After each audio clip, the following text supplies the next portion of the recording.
Hello, everybody, and welcome to the Crypto Hipster Podcast. This is your host, the Crypto Hipster, Jamil Hassan, where I bring you founders, entrepreneurs, executives, thought leaders, artists, musicians, you name it, all over the world in crypto and blockchain. And today and the summer season, I am bringing to you a new compilation episode. Last year, from seasons 1, 2, and 3, I brought you the Crypto Hipsters Chronicles. And now, from season 4 and 5, without further ado, I bring you the Crypto Hipsters Mysticals. And what that is, what it was last year, and what it is this year, it's a compilation. It's a compilation of 3 or 4 podcasts together as like a montage.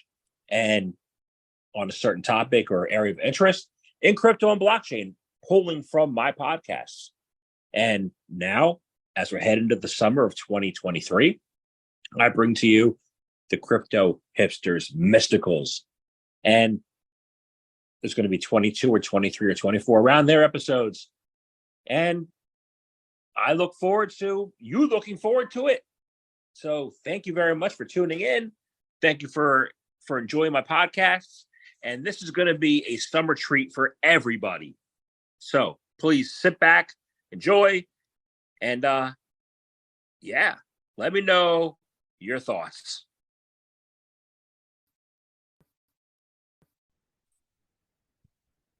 This is Crypto Hipsters Mysticals, episode 20, Making Peace More Fashionable Than War.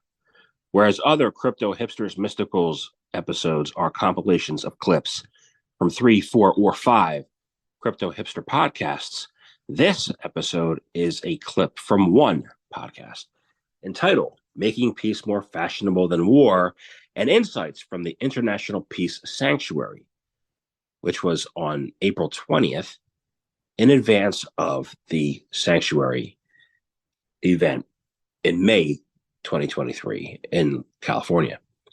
The individuals who were the guests of this podcast are Shyalpa, Tenzin, Rinpoche, His Eminence, a monk from Nepal, Bundeep, Singh, Rangar, the CEO of Fineqia, and James Bowater, who is one of the founders of City AM there in London. Enjoy.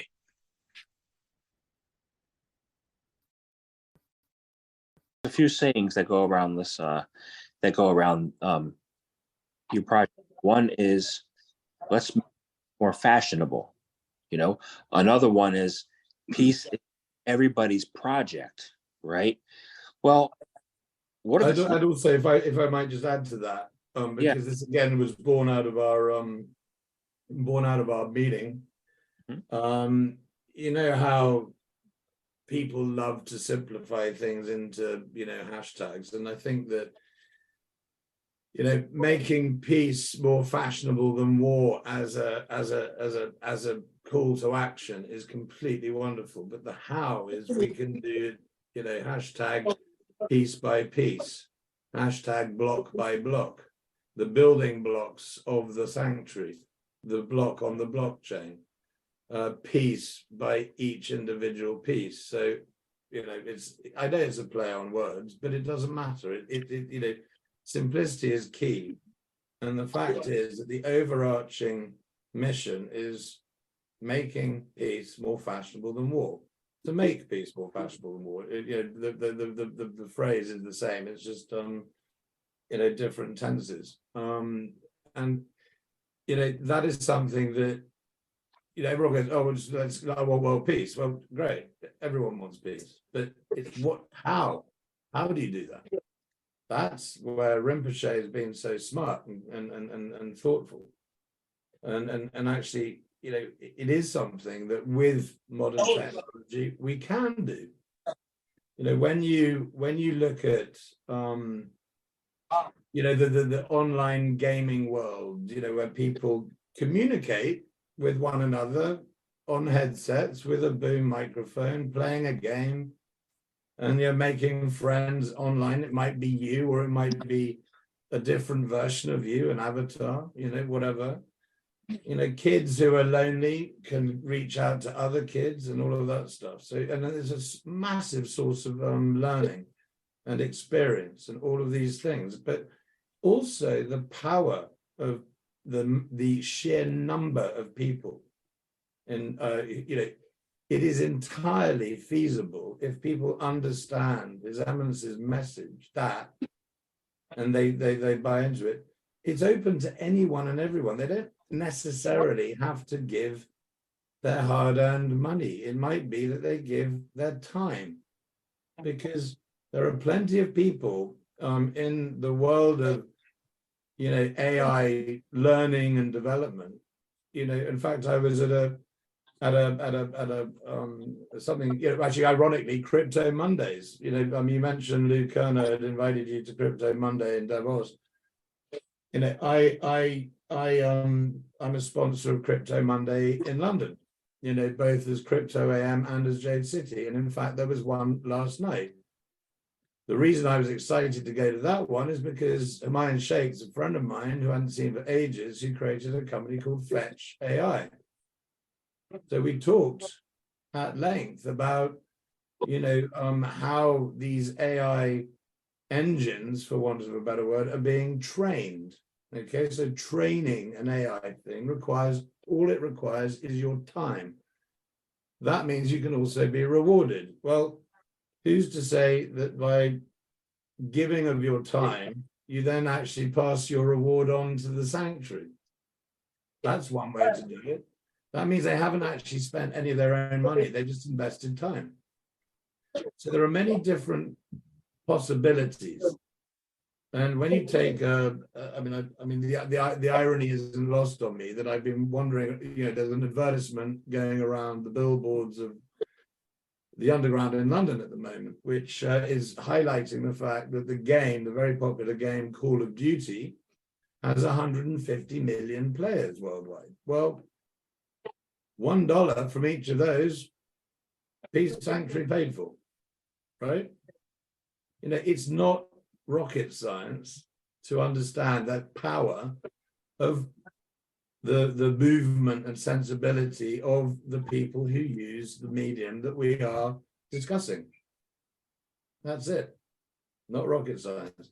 So if we can raise awareness and encourage, these mega, companies. And I know that, for one example, His Eminence met with a really lovely man at Satoshi Roundtable by the name of Yat Tzu.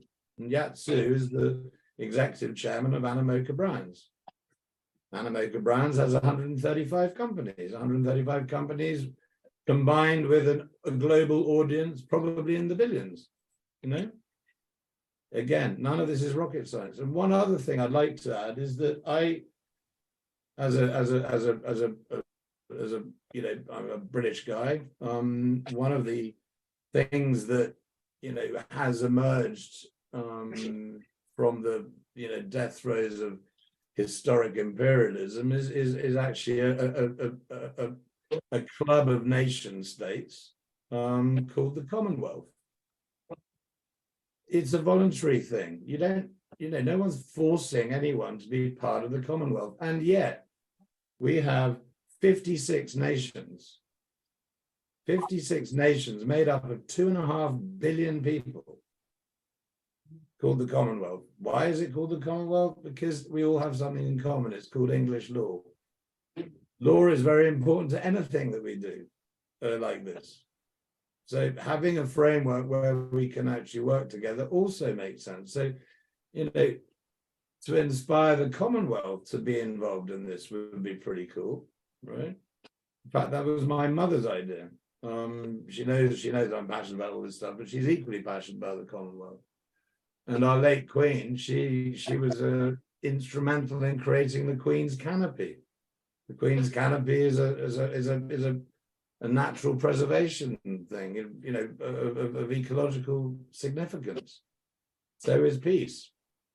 There are lots and lots of different ways that this can happen, but it does require people to give of their time and be generous with it. I agree. And Rinpoche, my next questions for you is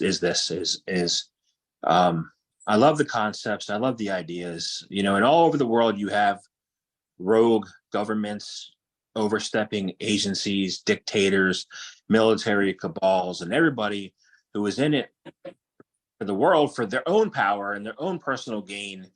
And how do we overcome the challenges of getting the message to them about peace and collaboration in through their mindsets of personal gain? How do we deal with those challenges? Yes, that's a very, very good question. And as far as I can tell, and first and foremost, is we must have compassion towards all those individuals by knowing that they too have ability to truly rise to the occasion if they are giving opportunity, if they are in a conducive place, if they have a right kind of friends to influence them.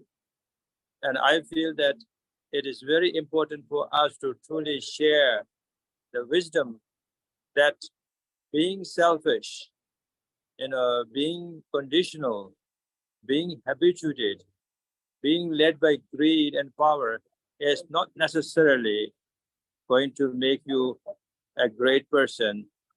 And it is not necessarily going to bring you fulfillment in your life at the last moment of your breath, when you have only one more breath left to breathe. At that time, if you look back at your life, you will truly regret if you took your life for granted. So I'm sure all these people, they don't want to have that kind of regret and don't want to experience that kind of excruciating pain. We have to sympathize. We have to truly have empathy and compassion towards all these people. By that, we have to bring clarity. We have to be able to truly explain why it is important to find true purpose in our life. Why it's important to become a very good friend with your own unconditional self instead of being led by habituated, ignorant way. So as far as I'm concerned, this Universal Peace Sanctuary will be education center for world leaders. This is where you are going to get educated by bringing clarity in your mind, because I feel that in this UNESCO World Heritage Site in Lumbini Sacred Garden, any world leaders come there, they will be able to truly look deep within themselves and find goodness within them. And I think this is what one we need to really do through example. We cannot just talk about it. We need to be example to all these beings by really unselfishly. We are giving ourselves and we are relating to everyone without judgment and without denigrating them, without putting them down, without pulling their legs. It's so important for us to truly inspire, truly lead them in such a way that they are able to truly appreciate. World leaders, therefore, will find clarity in this Universal Peace Sanctuary. And this is going to be an institution where people are able to truly learn to serve humanity and serve themselves in a most meaningful way. Can I just say, can I just quickly add that Bundeep will be rejoining the call. Okay, He good. he had a technical thing which was then interrupted by a telephone call, so you can edit this bit out. Right. Sorry, Rinpoche, but Bundeep will rejoin. Okay, great. Awesome. So I'm going to ask, since you just mentioned technology, right? We have a world now that is characterized by rapidly advancing and evolving technology, such as, Bitcoin, blockchain, crypto, NFTs, all that stuff, metaverse, everything. It's also, and that's great. It's wonderful. And that's why I'm here too. But there's also, through social media, causing hostility toward people as individuals and as ethnic and gender groups, right? How do you find that joy in every breath and be at peace within ourselves when every message coming your way from these new technologies is hostile?